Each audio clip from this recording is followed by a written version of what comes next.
সকাল থেকেই তুমুল বৃষ্টি হচ্ছে। বাহিরে তীব্র বাতাসের বেগ। গ্রীষ্মের উগ্র তাপ কমানোর জন্য কালবৈশাখীর আগমন। হুটহাট দু চারবার বিদ্যুৎ চমকে উঠছে। পড়ার টেবিলের ওপর মাথা রেখে জানালার থায় গ্লাস দিয়ে এই দৃশ্য দেখছে তারা। পড়ার থেকে বাহিরের বৃষ্টির দৃশ্যের প্রতি তার মনোযোগ বেশি। কারেন্ট গিয়েছে পাক্কা 2 ঘন্টা হলো। আসার কোনো নামগন্ধ নেই। অবশ্যই এতে তারার কোনো মাথা ব্যথাও নেই। দুপুরের এই সময় কারেন্ট যাওয়াতে না ঘর অন্ধকার হয়ে আছে, আর না মাথা ফাটা গরম লাগছে। বাসায় আইপিএস থাকার সুবাদে গরম এবং অন্ধকারের কষ্ট জীবনে খুব কমই পোহাতে হয়েছে তারাকে। হঠাৎ নিচে রান্নাঘর হতে মিসেস ফারিয়া আশরাফের কণ্ঠ শুনতে পাওয়া যায়। চেঁচিয়ে তিনি বলছেন, তারা, আম্মু রান্না শেষ, খেতে আসো নিচে। তারার উঠতে মন চায় না, কিন্তু পেটে খিদে মাথা চাড়া দিয়ে উঠেছে। তার উপর আবার খিচুড়ির ঘ্রাণে মম করছে চারিদিক। তাই বাধ্য হয়ে সে টেবিল ছেড়ে উঠে দাঁড়ায়। টেবিলে ছড়িয়ে ছিটিয়ে থাকা এলোমেলো বইগুলো গুছিয়ে আয়নার সামনে দাঁড়িয়ে আলগোছে নিজের লম্বা কালো চুলগুলোকে একটা হাত খোপা করে নেয়। তারপর রুম থেকে বেরিয়ে সিঁড়ি বেয়ে নিচে নেমে সোজা ডাইনিং টেবিলের কাছে চলে যায় সে। টেবিলে বসে আছে তার মা ফারিয়া আশরাফ এবং তার বাবা ইমরান আশরাফ। তারাকে দেখেই ইমরান সাহেব হেসে বলে ওঠে, আম্মু বসে পড়ো, গরম গরম খেয়ে দেখো তোমার মা কি মজার গরুর গোশত দিয়ে খিচুড়ি রেঁধেছে আজকে। তারা নিজের প্লেটে খিচুড়ি বেড়ে নিতে নিতে বলে, আমি উপরে গিয়ে বৃষ্টি দেখতে দেখতে খাবো বাবা। ইমরান আশরাফ হেসে বলে, বেশ তো, বৃষ্টির দিনে এটাই তো করা উচিত। যাও আম্মু, সাবধানে প্লেট নিয়ে সিঁড়ি বেয়ে ওঠো। তারা মাথা নেড়ে যেতে নিলেই মিসেস ফারিয়া বলে ওঠে, আচার নিবি সাথে? জলপাই আর আমের আচার বের করেছি। তারা টেবিল থেকে আমের আচারের বয়ামটা আরেক হাতে তুলে নিয়ে উপরে যাওয়ার জন্য পা বাড়ায়। নিজের রুমে ফিরে সেই প্রথমে টেবিলে প্লেট রেখে সে নিজের ফোন খুঁজে হাতে নেয়। প্লে লিস্ট থেকে নিজের প্রিয় একটা গান ছেড়ে টেবিলে বসে খাওয়ায় মন দেয় সে। বাহিরে ঝুম বৃষ্টির শব্দ আর রুমে বাজছে মিনারের গাওয়া ঝুম গান। খাওয়া শেষ করে তারা প্লেট রেখে হাত ধুয়ে পানি খেয়ে আবারও রুমে ফিরে আসে। নরম বিছানায় গা এলিয়ে দিয়ে ঘুমে ঢুলু ঢুলু চোখ দুটি বুঝতেই ঘুমের রাজ্যে হারিয়ে যায় তারা। বৃষ্টির দিনে ঘুম এবং খিচুড়ি তার সবচেয়ে প্রিয় দুটি জিনিস। গাড়ির কাজ ভেদ করে বাহিরের দিকে ভ্রু কুচকে তাকিয়ে দেখছে ধ্রুব। বৃষ্টি তার মোটেও পছন্দ নয়। এই যে রাস্তায় অযথা জ্যাম লেগে যাওয়া আর কাদায় পিচ্ছিল হয়ে যাওয়া দেখলেই ওর বিরক্তি শুরু হয়। সদা পরিপাটি থাকতে পছন্দ করা ধ্রুবর জন্য বৃষ্টি হলো এক আতঙ্কের নাম। একবার জ্যাম ছুটলে বাসায় পৌঁছলেই হাফ ছেড়ে বাঁচে সে। হাত ঘড়ির দিকে একবার তাকিয়ে আবারও গাড়ির স্টিয়ারিং এ হাত রাখে সে। কিছুক্ষণের মধ্যেই জ্যাম ছুটতে এক টানে সে পৌঁছে যায় উত্তরা 6 নম্বর সেক্টরের 10 নম্বর রোডে। সাদা রঙের একটি 3 তলা বাড়ি। বাড়ির সামনে মেন গেটে দুপাশে রয়েছে গোলাপি এবং সাদা বাগান বিলাস গাছ। জোরে দুবার হর্ন বাজাতে বাড়ির দারোয়ান উঠে এসে মেন গেট পুরোটা খুলে দেয়। সাথে সাথে গাড়ি নিয়ে পার্কিং এরিয়াতে প্রবেশ করে ধ্রুব। গাড়ি পার্ক করে রেখে সোজা সেই সিঁড়ি বেয়ে দোতলায় চলে যায়। তাদের বাসার নিচতলাটা কেবল পার্কিং এর জন্যই ব্যবহৃত হয়। 2 তলা এবং 3 তলা মিলিয়ে সম্পূর্ণটা ডুপ্লেক্স বাড়ির মতো করে তৈরি করা। ধ্রুব যখন কলিং বেল বাজায় তখন ঘড়ির কাঁটা 8টা ছুঁই ছুঁই প্রায়। দুবার কলিং বেল বাজাতেই একটা লম্বা হ্যাংলা পাতলা ছেলে এসে দরজা খুলে দিল। একটি টি শার্ট আর 3/4 প্যান্ট পরে আছে সে। সম্পর্কে ধ্রুবর আপন ছোট ভাই কাব্য। ধ্রুবর হাত খালি দেখিয়ে কাব্য বেরস মুখে বলে উঠল, তুমি নিতান্ত একজন কৃপণ গোত্রের মানুষ, জানো ভাইয়া। ধ্রুব জোতা জোড়া খুলে বাসার ভেতরে প্রবেশ করতে করতে বলে ওঠে, মায়ের খেতে না চাইলে চুপচাপ উপরে গিয়ে পড়তে বসো কাব্য। কাব্যের রাগ হয়, কিন্তু ধ্রুব সেই রাগকে পাত্তা না দিয়ে পানি খাওয়ার উদ্দেশ্যে সোজা ডাইনিং রুমের দিকে যেতে যেতে বলে ওঠে, তুই যে এতক্ষণ ড্রয়িং রুমে বসে বসে টিভি দেখছিলি তা আমার জানা আছে, আর আমার মেজাজও বেশ বিগড়ে আছে এখন। তাই আমার কানের কাছে প্যান প্যান না করে উপরে গিয়ে পড়তে বস। কাব্য আর কোনো কথা বলে না।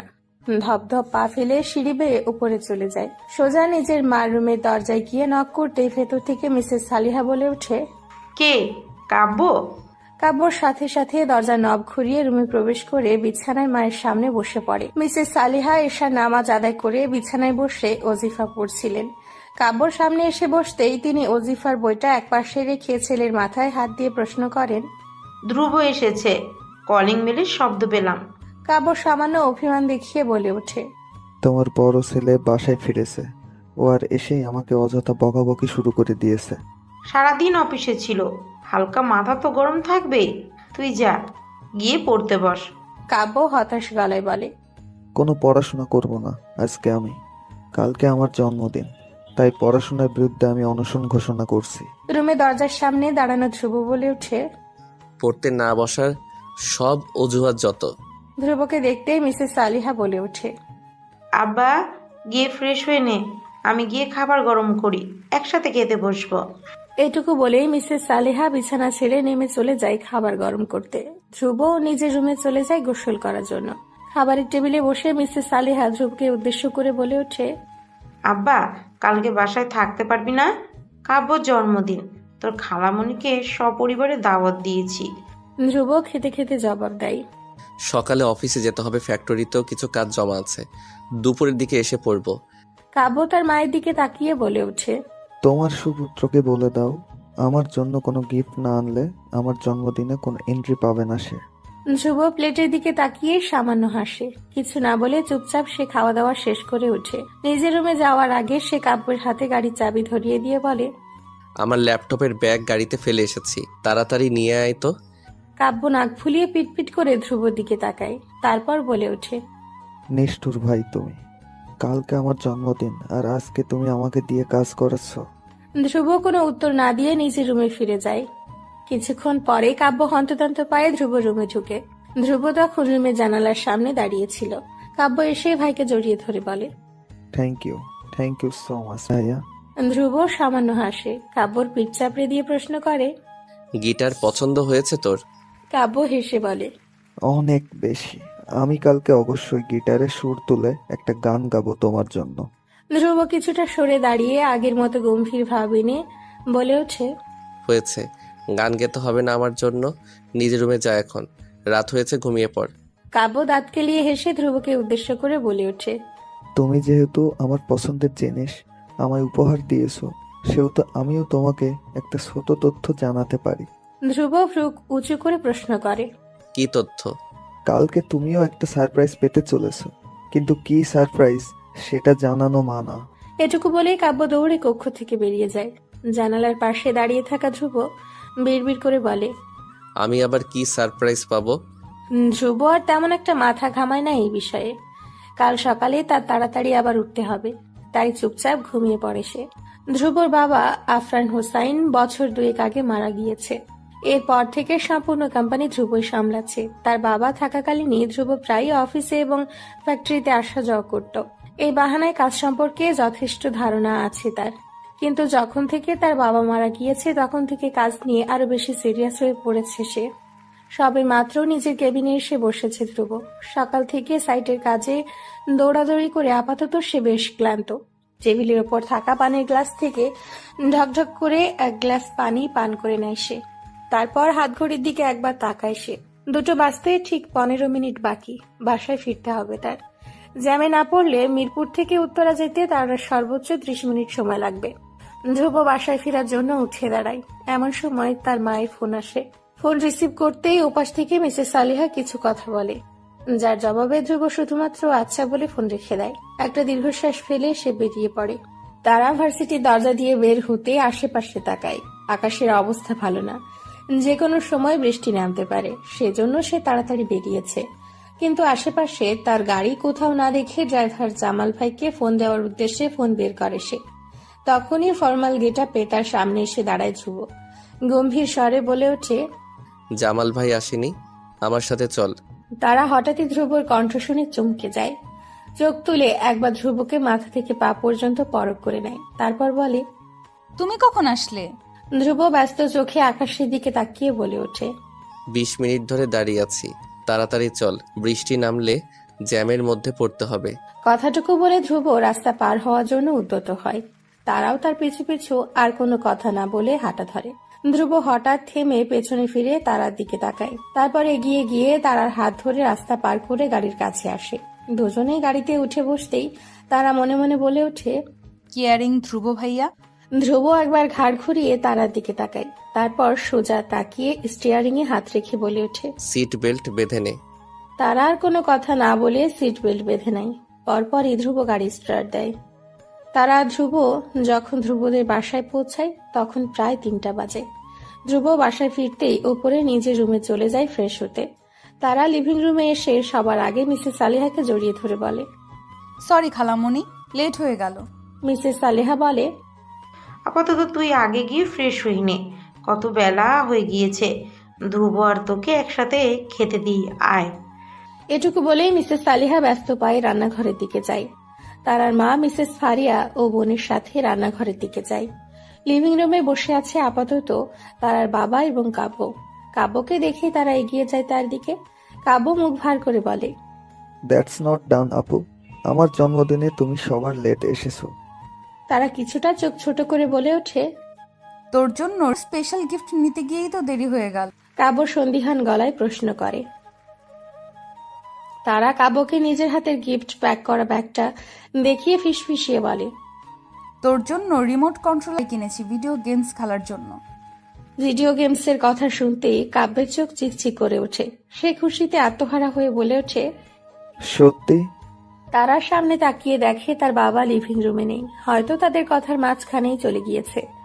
তা দেখে সে একটা দীর্ঘশ্বাস ছেড়ে ফিসফিসিয়ে বলে, আসতে বল, ধ্রুব ভাইয়া যদি জানে আমি তোর জন্য কি গিফট এনেছি তাহলে তোকে আর আমাকে দুটোকেই জ্ঞানের ভান্ডার গুলিয়ে খাওয়াবে। সাথে সাথে পেছন থেকে একটা গম্ভীর স্বর ভেসে ওঠে। কি নিয়ে কথা হচ্ছে? কাব্য এবং তারা দুজনেই চকিতে পেছনে তাকায়। কাব্য ফ্রেশ হয়ে ফর্মাল গেটআপ বদলে আপাতত একটা নীল রঙের প্লেন টি শার্ট এবং একটা ধূসর রঙের ট্রাউজার পরে আছে। ধ্রুবকে দেখতেই তারা অপ্রস্তুত হয়ে হেসে বলে ওঠে, কিছু না ধ্রুব ভাইয়া, আমি তো কাব্যকে ওর হাফ ইয়ারলি এক্সামের রেজাল্ট জিজ্ঞেস করছিলাম। ধ্রুব বিদ্রুপের হাসি হেসে বলে ওঠে। এক পড়া চোর আরেক পড়া চোরকে তার চোরামির খবর জিজ্ঞেস করে, হাউ ফানি। তারা বিরক্ত হয়, কিছুটা রাগও হয় বটে। সে চোখ মুখ কুচকে বলে ওঠে, এত পড়া নিয়ে খোটা দিতে আসবে না আমাকে।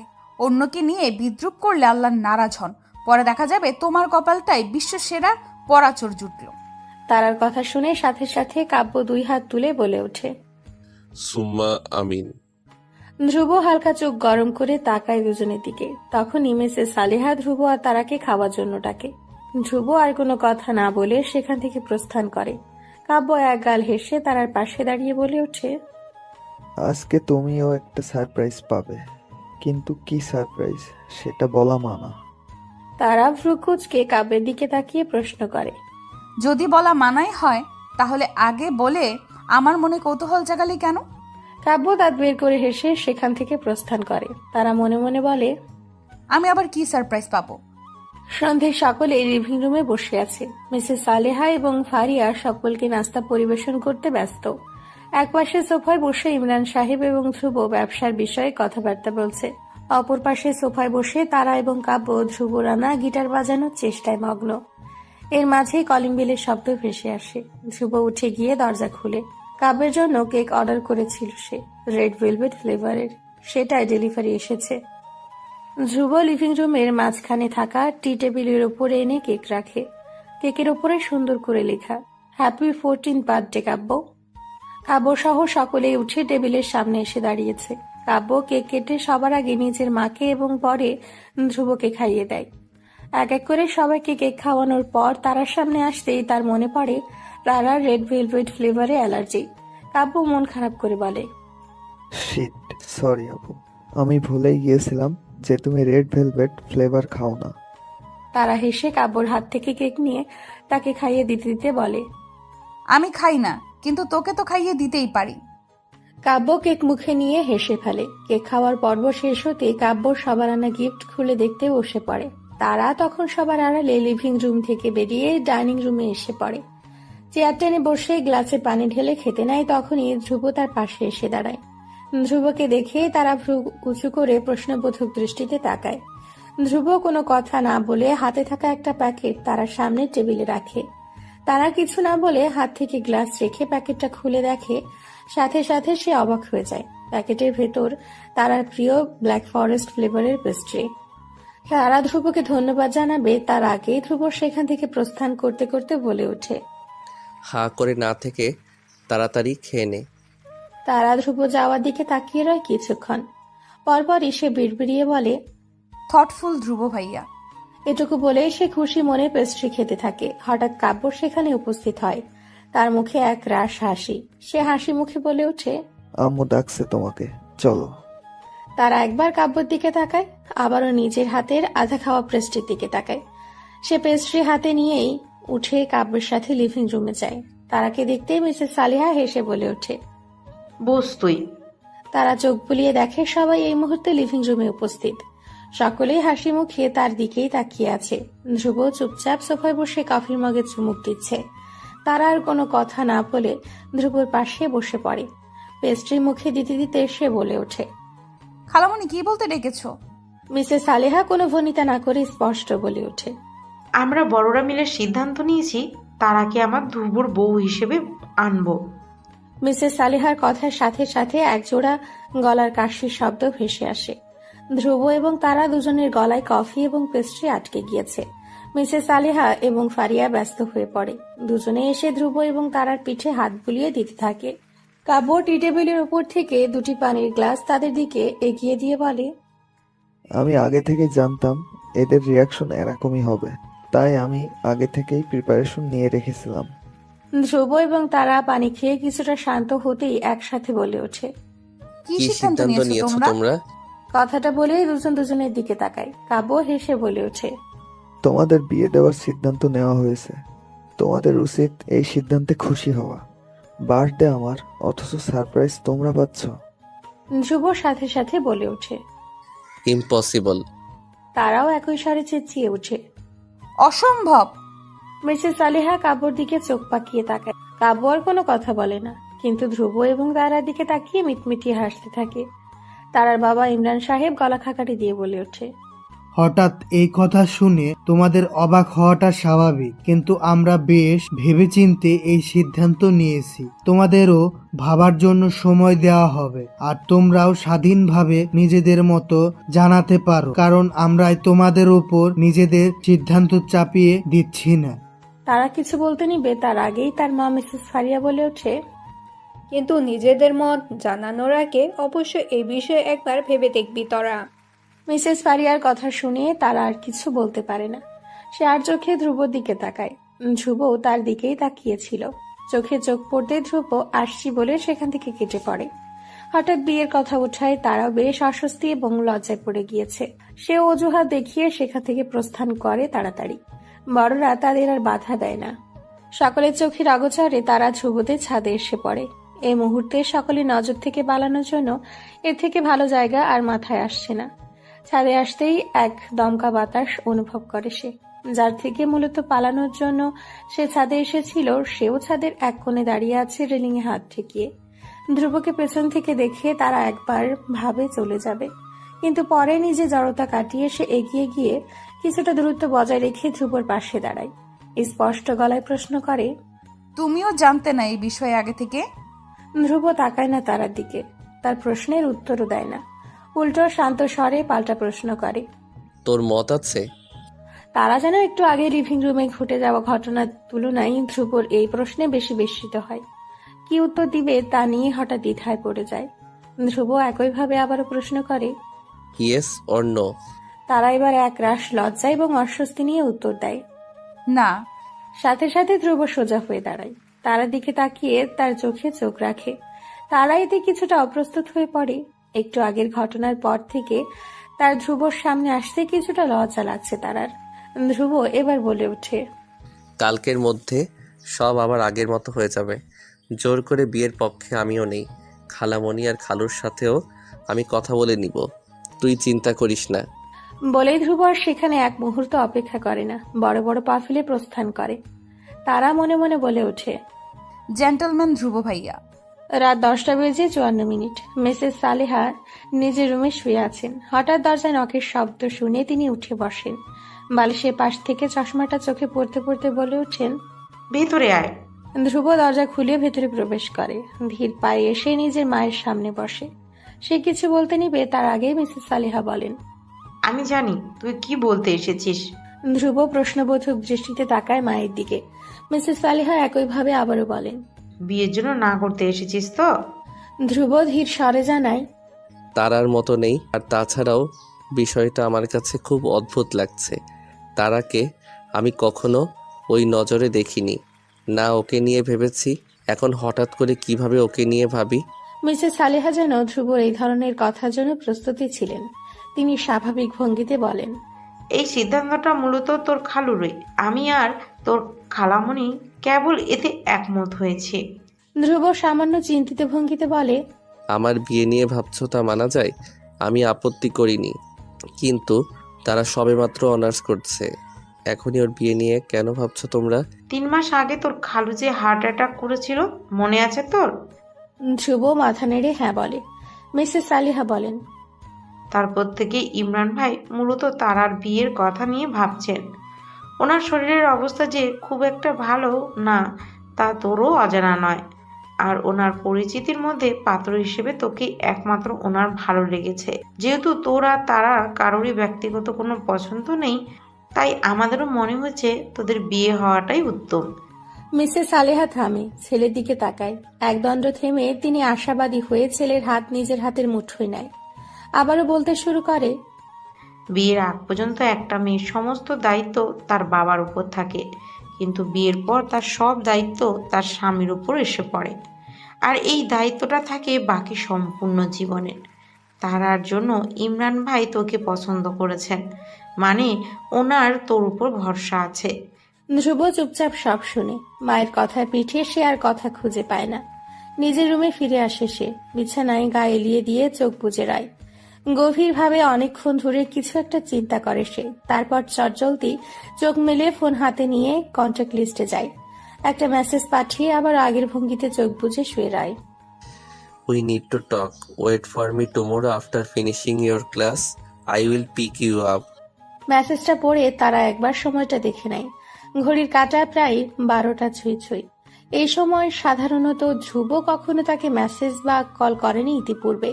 শুধু এই সময় কেন, খুব বেশি প্রয়োজনীয় কথা ছাড়া ধ্রুব কখনোই তাকে মেসেজ বা কল করেনি। তারার মতে ধ্রুব ডিকশনারিতে কমিউনিকেশন নামক শব্দে বিশাল এক ফাটল রয়েছে। না হলে একটা মানুষ প্রয়োজনীয় আলাপ ছাড়া কিভাবে পারে সারাক্ষণ চুপচাপ থাকতে? তারা দ্বারা তো কখনোই সম্ভব না কথা না বলে থাকা। সেই হিসেব আপাতত সে করছে না। তার মাথায় ঘুরছে অন্য চিন্তা। ধ্রুব নিশ্চয়ই কোনো জরুরি বিষয়ে কথা বলার জন্যই কালকে দেখা করতে বলেছে। আপাতত তাদের বিয়ের প্রসঙ্গ ছাড়া অন্য কোনো জরুরি বিষয় তার আর মনে পড়ছে না। বিয়ের প্রসঙ্গ মনে পড়তেই তারা আবারও একরাশ দ্বিধাদ্বন্দ্বে পড়ে গেল। এই বিষয়ে সে ভাবতেই চায় না। অ্যারেঞ্জ ম্যারেজ নিয়ে তার আর কোনো মাথা ব্যথা নেই, কিন্তু যে মানুষের সাথে সবকিছু মিসম্যাচড তার সাথে সারা জীবন পার করাটা নেহাত ইম্পসিবল। এসব ভাবতে ভাবতে তারার মাথা ধরে আসে। 1 কাপ চা হলে ভালো হয়। তারা চা বানানোর জন্য নিচে রান্নাঘরে যেতেই দেখতে পায় রান্নাঘরে লাইট জ্বলছে। নিশ্চয়ই তার মা উঠেছে। মিসেস ফারিয়ার ইনসোমিয়ার সমস্যা আছে। রাতে ঘুম খুবই অল্প হয় ওনার। তখন তিনি হয় রান্নাঘরে সময় কাটান, না হয় বই পড়েন। তারা রান্নাঘরে প্রবেশ করতেই দেখতে পায় তার মা ওভেনের সামনে দাঁড়িয়ে কিছু একটা করছে। তারা বলে ওঠে, বাবা ঘুমিয়ে পড়েছে? মিসেস ফারিয়া তারাকে দেখে একগাল হেসে বলেন, হ্যাঁ, ওষুধ খেয়েই ঘুমিয়ে পড়েছে। আমার ঘুম আসছিল না, তাই এসে কুকিজ বেক করছি, তুই খাবি? তারা হাই তুলতে তুলতে বলে, হ্যাঁ খাওয়া যায়, কিন্তু সাথে 1 কাপ চা লাগবে আমার। মিসেস ফারিয়া একইভাবে হেসে বলেন, চা অলরেডি চুলোয় বসিয়েছি আমি, তুই গিয়ে বস, আমি নিয়ে আসছি। তারা অবাক হয়। বিস্ময় নিয়ে প্রশ্ন করে, তুমি কিভাবে জানলে আমি চা খাবো? মা তো তাই সব বুঝি। আমি জানতাম তুই ঘুমাবি না, বিয়ে নিয়ে হয়তো চিন্তা করছিস। বিয়ের কথা শুনে তারা আবারও অপ্রস্তুত হয়ে পড়ে। সে বলে, আমি তাহলে ডাইনিং টেবিলে বসছি, তুমি আসো। এটা বলেই তাড়াতাড়ি সেখান থেকে বেরিয়ে আসে সে। এই বিষয়ে কথা বলতে অপ্রস্তুত বোধ করছে সে, কিন্তু একবার কথা বলার প্রয়োজনও অনুভব করে সে। বেশ কিছুক্ষণ পর মিসেস ফারিয়া একটা ট্রেতে করে 2 কাপ চা এবং কিছু কুকিজ নিয়ে তারার পাশে এসে বসে। তারা বেশ কিছুক্ষণ চেষ্টা করেও কি বলবে বুঝে উঠতে পারে না। এতে নিজের উপরেই বেশ বিরক্ত হয় সে। মনে মনে নিজেকে গালমন্দ করে সে। এইভাবে তো সারা দিন তোতা পাখির মতো কথা বলতে পারিস, আর এখন মুখ দিয়ে কোনো কথাই বের হচ্ছে না। মিসেস ফারিয়া নিজে থেকেই বলে ওঠেন, বিয়ের বিষয়ে কথা বলতে চাচ্ছিস? তারা হাত ছেড়ে বাঁচে। এই সুযোগের অপেক্ষায় ছিল সে। এক নাগাড়ে বলে ফেলে, ধ্রুব ভাইয়া আর আমার বিয়ে ইম্পসিবল মা। We are not made for each other. Mrs Faria প্রশ্ন করে। তুই কি এই ব্যাপারে ভেবে তারপর সিদ্ধান্ত জানাচ্ছিস? আমি এই ব্যাপারে ভাবতেই চাই না মা। না ভেবেই তুই কিভাবে বলে দিচ্ছিস যে তোরা not made for each other? তারা বিরক্ত হয়ে বলে। কারণ আমার আর ধ্রুব ভাইয়ার মাঝে আকাশ পাতাল ফারাক। সে যদি হয় কোনো বীজগণিতের সমীকরণ, তাহলে আমি হচ্ছি সেই সমীকরণের শূন্য ফল। সে যদি হয় ইংরেজি গ্রামারের রাইট ফর্ম অফ ভার্ভ, আমি তাহলে টেন্স। সে যদি হয় বাংলা বইয়ের পদ্য, আমি তাহলে গদ্য। সে যদি হয় ফিজিক্সের স্থির তড়িৎ, আমি তাহলে চলতড়িৎ। কি ভয়ঙ্কর অবস্থা, ভাবতে পারছো? মিসেস ফারিয়া অবাক হয়ে প্রশ্ন করে। হঠাৎ তোর পড়াশোনার প্রতি এত আগ্রহ কিভাবে আসলো? যেই মেয়ের বইয়ের প্রতি এত অনীহা, তার ধ্রুবর সাথে বিয়ের কথা উঠতেই এত উন্নতি। এমন জানলে তো আমি আরো আগে তোকে ধরে বেঁধে ধ্রুবর সাথে বিয়ে দিয়ে দিতাম। তারা বিরক্ত হয়ে বলে। উফ মা, আমি তো শুধু উদাহরণ দিচ্ছিলাম। মিসেস ফারিয়া এবার কিছুটা সিরিয়াস হয়ে তারার দিকে তাকায়, গম্ভীর গলায় বলে। আমি এখন যা বলছি তা মন দিয়ে শুনে ভেবেচিন্তে তবেই আমাকে নিজের সিদ্ধান্ত জানাবি। তোর বাবা আর আমার চিন্তাটা তুই বুঝবি না। একটা মাত্র মেয়ে তুই আমাদের। তোর বিয়ের ব্যাপারে ভাবার সময় আমি আর তোর বাবা তোর ভালো থাকাটা নিয়ে চিন্তা করি। আর তোর ভালো থাকাটা নির্ভর করে বিশ্বস্ত কেউ তোর জীবনসঙ্গী হলে। এখন তুই নিজেই বল, ধ্রুব ছাড়া তোর চেনা জানার মধ্যে আর কোনো বিশ্বস্ত পাত্র আছে? ধ্রুব তোর জন্য বেশ চয়েস মা। শেষের কথাটা কিছুটা আদুরে ভঙ্গিতে বলেন মিসেস ফারিয়া। ওনার কথার প্রভাব কিছুটা হলেও তারার উপর পড়ে। তারা নড়ে চড়ে বসে, চায়ের কাপের দিকে তাকিয়ে কিছু একটা ভাবে, তারপর প্রশ্ন করে। কিন্তু বিয়ের জন্য কি ভালোবাসা ইম্পর্ট্যান্ট না মা? সব বিয়ে তো আর লাভ ম্যারেজ হয় না। আর অ্যারেঞ্জ ম্যারেজের ক্ষেত্রে বিয়ের আগে ভালোবাসাটা ইম্পর্টেন্ট না, কারণ সেই ভালোবাসাটা বিয়ের পর আপনা আপনি এসে পড়ে। এই সম্পর্কের জোর অনেক মজবুত। তারা চুপচাপ মিসেস ফারিয়ার কথা শুনে যায়। নিজের মায়ের কথা যে ফেলে দেওয়ার মতো না তা অনুভব করে সে। কিন্তু দিন শেষে সিদ্ধান্ত কেবল তার এবং ধ্রুবর। তাদের হ্যাঁই এখন বদলে দিতে পারে তাদের সম্পূর্ণ জীবন। ক্যাম্পাসের ক্যান্টিনে মাথায় হাত দিয়ে বসে আছে তারা। তার সামনে বরাবর বসে আছে তার বেস্ট ফ্রেন্ড অনিমা, যা দৃষ্টি আপাতত চিন্তিত তারার মুখশ্রী জুড়ে বিচরণ করছে। গত 15 মিনিট ধরে তারা একইভাবে মাথায় হাত দিয়ে বসে আছে। একটা পর্যায়ে অনিমা বিরক্ত হয়ে বলে ওঠে।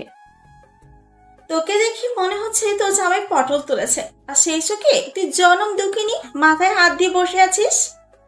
তারা রাগী চোখে অনিমার দিকে তাকায়। অনিমা ভাবলেশহীন ভঙ্গিতে তারা সেই রাগী দৃষ্টিকে উপেক্ষা করে বলে ওঠে। শুন জান, তোকে একটা কথা বলি। এই ভাইয়া থেকে সাইয়া হয়ে যাওয়া প্রাণীদের উপর থেকে দেখেই মনে হয় না এরা ভাজা মাছ উল্টে খেতে জানে না, কিন্তু ভেতরে ভেতরে এরা মাছ সহ তোকে ভেজে ভুনা করে খেয়ে ফেলতে পারবে। তাই এদের থেকে সাবধানে থাকা উচিত। তারা রাগী স্বরে বলে ওঠে। একদম ধ্রুব ভাইয়ের নামে আজে বাজে কথা বলবি না। অনিমা ভেঙচি কেটে বলে। আজকে যেই মুখে বলছিস ভাইয়া ভাইয়া, একদিন সেই মুখেই সকাল সন্ধ্যা জপ্পি সাইয়া সাইয়া। তারা এবার রেগে কিছু বলতে নিবে তার আগেই টেবিলের ওপর রাখা তার ফোন বেজে ওঠে। স্ক্রিনে স্পষ্ট করে লেখা মানুষটির নাম শব্দ করে পড়ে অনিমা। ধ্রুব ভাইয়া। তারা অনিমাকে চোখের ইশারায় চুপ হতে বলে ফোন রিসিভ করে। ধ্রুব তাকে জানায় সে ক্যাম্পাসের বাহিরেই অপেক্ষা করছে। তারা ফোন রাখতেই অনিমা বলে, কল লিস্ট থেকে তোর জামাইয়ের নামে শেষে ভাইয়া কেটে সাইয়া লেখ। তোর সাইয়া হওয়ার খুশিতে যদি উনি নিজের একমাত্র শালী তথা আমাকে ট্রিট দিয়ে ধন্য করে। তারা রাগ হয়ে দাঁড়িয়ে পড়ে, ব্যাগ নিতে নিতে বলে, সে আমার জামাইও না আর সাইয়াও না, কিন্তু আমার না হওয়া দুলা ভাই অনেকক্ষণ ধরে তোকে চোখে হারাচ্ছে মনে হয়। তুই তোর সাইয়ার ক্লাস নে, আমি আমার ভাইয়ার কাছে যাই। বলেই তারা ক্যান্টিন থেকে বেরিয়ে পড়ে। তারার কথায় অনিমা ঘাড় ঘুরিয়ে আশেপাশে তাকায়। তখনই দেখতে পায় তাদের থেকে কয়েক টেবিল পরেই বসে আছে নাহিদ, যার ছলছল দৃষ্টি আপাতত অনিমার দিকেই নিবদ্ধ। সাথে সাথে অনিমার মেজাজ গরম হয়, মনে মনে বলে ওঠে, আজকে এই ছাগলের কপালে রং ধোলাই আছে। বাহিরে মুষলধারে বৃষ্টি পড়ছে। দিয়াবাড়ির রাস্তার একপাশে গাড়ি থামিয়ে ভেতরে চুপচাপ বসে আছে ধ্রুব আর তারা। দুজনেই অপেক্ষা করছে অপরজনের মুখ থেকে কিছু একটা শোনার আশায়। কিন্তু অনেকক্ষণ সময় অতিবাহিত হওয়ার পরও যখন দুজনেই নীরবতা বজায় রেখে চলেছে, তখন দুজনেই একসাথে বলে ওঠে, আমার কিছু বলার আছে। কথাটা বলে দুজনেই বোকা বনে যায়। ধ্রুব থেমে হালকা গলা ঝেড়ে বলে ওঠে, তুই আগে বল। তারা আর চোখে ধ্রুবর দিকে একবার তাকায়, তারপর দৃষ্টি জানালার বাইরে নিবদ্ধ করে বলে, আমি কালকে সারা রাত এই বিষয়ে ভেবেছি, অ্যান্ড আই থিঙ্ক তুমি এতটাও খারাপ অপশন না। ধ্রুব তড়িৎ তাকায় তারার পানে। তারা কথাটা বলে বেশ স্বাভাবিক ভঙ্গিতেই বাহিরে বৃষ্টির তালে মগ্ন। ধ্রুব নিজেও এবার ঘাড় ঘুরিয়ে জানালার বাইরে থাকায় কিছুক্ষণ পরেই স্পষ্ট স্বরে বলে ওঠে, তুইও খারাপ না। কথাটা বলে ধ্রুব আবারও তারার দিকে তাকায়। এবার তারাও কিছুটা বিস্ময় নিয়েই তার দিকে তাকায়। তার বিশ্বাস হচ্ছে না ধ্রুব তাকে নিয়ে ভেবেছে। তারা চোখ শুরু করে বলে ওঠে, ভেবে দেখো, এখনো সময় আছে, পরে বলতে পারবেন আমি জিজ্ঞেস করিনি। ধ্রুব কিছুটা দৃঢ় গলায় এবার জবাব দেয়, লাইফের এত বড় ডিসিশন আমি নিজে শিওর না হয়ে কখনোই তোকে বলতাম না, আর তোর আপত্তি থাকলে আমি কখনোই আগাতাম না এই বিষয়ে। তোর যেহেতু আপত্তি নেই, সেহেতু আমারও কোনো সমস্যা নেই। এভাবে একদিন বিয়ে করতেই হবে। অপরিচিত কাউকে বিয়ে করলে আমার তাকে বুঝতে আরও সময় লাগবে, কিন্তু তোর কেসে আমার কোনো কষ্ট করতে হবে না। কথাটুকু বলে থামে ধ্রুব। ধ্রুবর কথা শুনে তারা মনে মনে বিরক্ত হয়। তার মানে ধ্রুব শুধুমাত্র ঝামেলা এড়াতে এই বিয়েতে রাজি হয়েছে, কিন্তু সে তো জানেই না তারার থেকে বড় ঝামেলা তার জীবনে আর কিছু হতে পারে না। তারা মনে মনে বলে, তোমাকে নাকি দড়ি দিয়ে ঘোরানোর জন্য এক তারাই যথেষ্ট, মিস্টার ধ্রুব রায়হান। মনে মনে কথাটুকু বলেই তারা তার পাশে বসে থাকা ধ্রুব দিকে তাকায়। সাথে সাথে সে মনে মনে এক ফোন দিয়াটে। যেমন পরিকল্পনা সেই অনুযায়ী কাজ শুরু করে দেয় সে। মুখ ভার করে রাগী স্বরে ধ্রুবকে উদ্দেশ্য করে বলে ওঠে, আমি তোমার সাথে কোথাও যাব না। ধ্রুব পাশ ফিরে একবার তারার দিকে তাকায়, তারপর দীর্ঘশ্বাস ফেলে বলে, আমি ছাড়া আর কে আছে তোর? যেখানেই যাবি আমাকে সাথে পাবি। তারা সরু চোখে ধ্রুব দিকে তাকায়, সন্দিহান গলায় প্রশ্ন করে, যেখানেই যাই না কেন? ধ্রুব মাথা নেড়ে সম্মতি জানায়। তারার সাথে সাথে একটা অদ্ভুত কাজ করে বসে। ধ্রুব কিছু বুঝে ওঠার আগেই সে গাড়ি থেকে নেমে দিয়াবাড়ির সুন্দর রাস্তা ধরে হাঁটা শুরু করে। ধ্রুব গাড়িতে বসে কিছুক্ষণ তারা দিকে তাকিয়ে থাকে, মনে মনে শুধায়, ধৈর্য পরীক্ষা নিচ্ছিস? তারা হাঁটতে হাঁটতে বেশ অনেকটা সামনে চলে গিয়েছে। হঠাৎ করে সে অনুভব করে তার পিছু পিছু কেউ নিরাপদ দূরত্ব বজায় রেখে হেঁটে চলেছে। তারা চোরা চোখে পেছনে ফিরে তাকায়, সাথে সাথে দেখতে পায় ধ্রুব পকেটে হাত রেখে বৃষ্টির সাথে তাল মিলিয়ে তার পিছু পিছু আসছে। তারা চমকায়, বেশ অবাক হয়। তার ধ্রুব ভাইয়ার জীবনের সব থেকে অপছন্দের জিনিসই হলো বৃষ্টি। সহ্যই করতে পারে না। হালকা বৃষ্টির পানি গায়ে লাগলেই সে জ্বরে কাবু হয়ে যায়। আর সেই ধ্রুব ভাইয়া কিনা এখন তার জন্য এই বৃষ্টির মধ্যে ভিজছে। তারা কিছু বলবে তার আগে ধ্রুব নিজের হাতে থাকা কালো রঙের কোট তারা দিকে এগিয়ে দিয়ে বলে ওঠে, যতক্ষণ ইচ্ছে বৃষ্টিতে ভিজ, আমার জ্বর আসার চিন্তা নিতে হবে না। সেবা করার জন্য তুই আছিস। হঠাৎ রিংটনের শব্দে ঘুমের মধ্যেই তারার ভ্রুযুগলের মাঝখানে সূক্ষ্ম ভাঁজ পড়ে। বার দুয়েক বেজে আপনা আপনিই ফোন কেটে যায়। তৃতীয়বারের মতো রিংটনের আওয়াজ কানে আসতেই তারা বিরক্তি নিয়ে ঘুমের মধ্যেই ফোন রিসিভ করে কানে ধরে বলে ওঠে, এই মধ্যরাতে কে মরে যাচ্ছে ভাই? তোর ফিউচার হাজবেন্ড। তারা এমন উত্তরে আরো বিরক্ত হয়। সে বিরক্তি প্রকাশের সুরেই বলে, আমি সিঙ্গেল ভাই, আমার জামাই কই থেকে আসবে? কথাটুকু বলতে বলতেই হঠাৎ তারার হুঁশ ফিরে। সে ঘুম ফেলে এক লাফে উঠে বসে। দু চোখ কুচকে ফোনের স্ক্রিনের দিকে চোখ পিটপিট করে তাকায়। তারপর একবার সময় দেখে নেয়, রাত 1:28। এই মধ্যরাতে ধ্রুব কেন তাকে কল দিবে? ভাবতে ভাবতে সে ফোন কানে দিয়ে বলে ওঠে, ধ্রুব ভাইয়া। ধ্রুব গম্ভীর গলায় শুধায়। তারা নিজেই আবার প্রশ্ন করে, এত রাতে কল দিচ্ছে কেন? জ্বর এসেছে, ঠান্ডাও লেগেছে। তারা অদ্ভুত ভঙ্গিতে আবারও ফোনের দিকে তাকায়। তার মনে পড়ে দুপুরে ধ্রুব তার জন্য বৃষ্টির মধ্যে বেরিয়েছিল গাড়ি থেকে। হয়তো সেই কারণেই জ্বর আর ঠান্ডার আগমন। কিন্তু সেটার জন্য তারাকে কেন ফোন করবে? তার উচিত ডাক্তারকে ফোন করা। ধ্রুবর কলে নিশ্চিত কোনো ডাক্তার না এসে পারবে না। এসব ভাবতে ভাবতেই তারা প্রতি উত্তর করে, তুমি ভুল নাম্বার ডায়াল করেছো। তোমার এখন ডাক্তারকে কল করা উচিত, আমাকে নয়। ধ্রুব এবার কণ্ঠ কিছুটা শীতল করে বলে, আমার বউ তুই হবি, ডাক্তার না। হুট করে ধ্রুবর মুখে আমার বউ শুনে তারা অপ্রস্তুত হয়ে পড়ে। সে মনে মনে ভাবে জ্বরের ঘোরে এই লোকের মাথা গিয়েছে, না হয় এ ধরনের উদ্ভট কথা বলার মানুষ ধ্রুব ভাইয়া না। বউয়ের সাথে ডাক্তারের কি সম্পর্ক? দুপুরে বলেছিলাম তোকে আমার জ্বর আসলে তুই সেবা করবি। তারা বিরক্তির সুরে বিড়বিড়িয়ে বলে, যাতে মাতাল কিন্তু তালে ঠিক। বিয়ে ঠিক হতে না হতেই জামাই সেবা পাওয়ার আশায় মুখিয়ে আছে। ফোনের অপর পাশ থেকে আবারও ধ্রুবর কণ্ঠ শোনা যায়। সে শীতল ও কোমল স্বরে ডাকে, নয়নতারা। আচমকা ধ্রুবর ডাকে তারা হকচকিয়ে ওঠে। ধ্রুব তাকে সব সময় তার সম্পূর্ণ নামে সম্বোধন করে, কিন্তু আজকে ডাক অন্যরকম ছিল। আচমকা তারা এক ধরনের ঢিপ ঢিপ আওয়াজ শুনতে পায়। সে এক হাত নিজের বুকের বা পাশের উপর রাখে। এমন হচ্ছে কেন?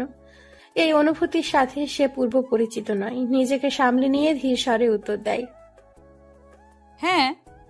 অপর পাশ থেকে এখন আর কোনো কথা শোনা যাচ্ছে না। তারা একবার ডাকে, ধ্রুব ভাই। অপর পাশ থেকে কেবলমাত্র ঘন নিঃশ্বাসের শব্দ শুনে তারা নিশ্চিত হয় ধ্রুব ঘুমিয়ে পড়েছে। সে চুপচাপ ফোন রেখে দেয়। কল লিস্টে গিয়ে সে একটি নাম্বার ডায়াল করে। পরপর 11 বার রিং হওয়ার পর কল রিসিভ হয়। সাথে সাথে তারা ঝাঁঝালো স্বরে বলে ওঠে, এখনই উঠ কাব্য, ধ্রুব ভাইয়ের রুমে যা, জ্বর মেপে দেখ কত ডিগ্রি, তারপর মেডিসিন খাইয়ে দে। কাব্য বিরক্তি মাখার সুরে বলে ওঠে, হোয়াট ইজ দিস আপু? ভাইয়া আজকে সন্ধ্যায় বাসায় ফিরে জানালো তোমার বিয়ের জন্য রাজি। এরই মাঝে তোমাদের এত প্রেম জেগে গেল। ভাইয়া প্রেম জ্বর বাঁধিয়ে ফেললো, আর তুমি মাঝরাতে প্রেম ব্যাকুল হয়ে মাঝরাতে আমাকে কল করে তোমার জামাইয়ের সেবা করতে বলছো। তারা ধমকের সুরে বলে, একটা থাপ্পড় খাবি। কিসের প্রেম, কিসের জামাই? তোর ভাই মাঝরাতে আমাকে কল করে বলেছে তার জ্বর এসেছে। এখন আমি তো আর মাঝরাতে মিরপুর থেকে উত্তরে যেতে পারবো না, তাই তোকে ফোন দিয়েছি। কাব্য এবার শোয়া থেকে উঠে বসে বলে, বুঝতে পেরেছি।